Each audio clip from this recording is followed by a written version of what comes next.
When Phil Spencer speaks, everybody in the gaming community, not just Xbox folks, we're open ears. Xbox guys, we want to hear what he has to say regarding the Xbox brand. Xbox haters want to hear what Phil has to say, to hate on whatever he has to say. And of course, the media wants to hear what he has to say also. So Phil Spencer did an interview with Game Reactor, and he has some very interesting things to say. Now, of course, I'm not going to talk about the entire interview. I'm just going to talk about a couple of things that really sparked my interest. Now, we know since the Bethesda acquisition, there's been a lot of talk about, will these games be on other platforms? Will these games be on the PS5? And personally, I'm kind of tired of talking about it. But Phil Spencer said something that really shows why he isn't able to be blunt about it. He's not able to be just blunt saying, yo, these games will not be on the PS5. Because he can't yet. He can't. So the question was asked, so the Bethesda deal was monumental and took most of us by surprise. What do you hope to gain from this long term? And I'm talking more broadly here than simply Bethesda titles making it to Game Pass on launch day.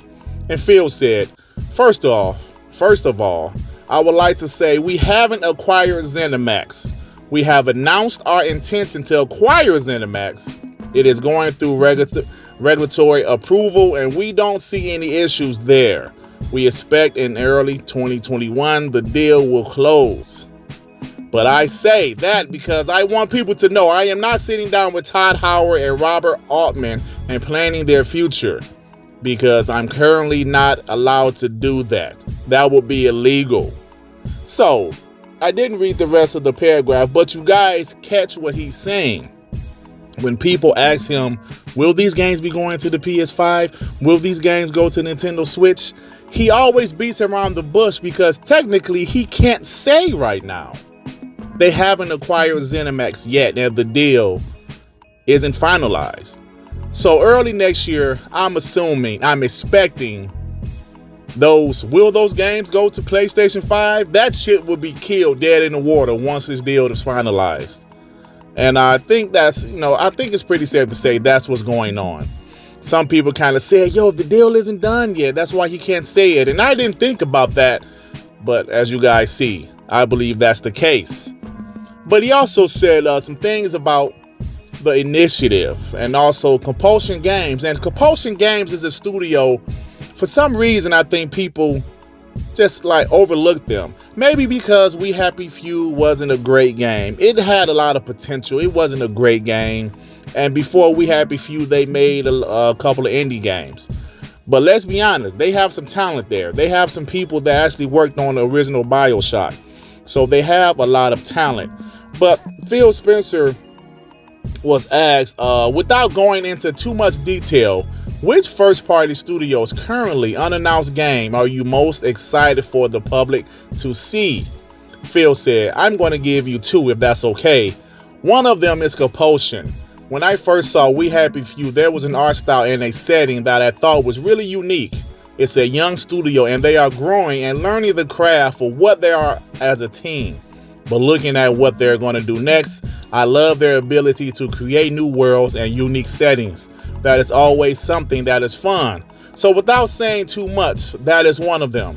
The other one I would say is the Initiative, which is our studio in Santa Monica. I played what they are doing next. Just the talent we have been able to bring to that studio led by Daryl Gallagher is amazing, especially when you bring such an amazing group of creators together and create such a culture that Daryl is working to create there.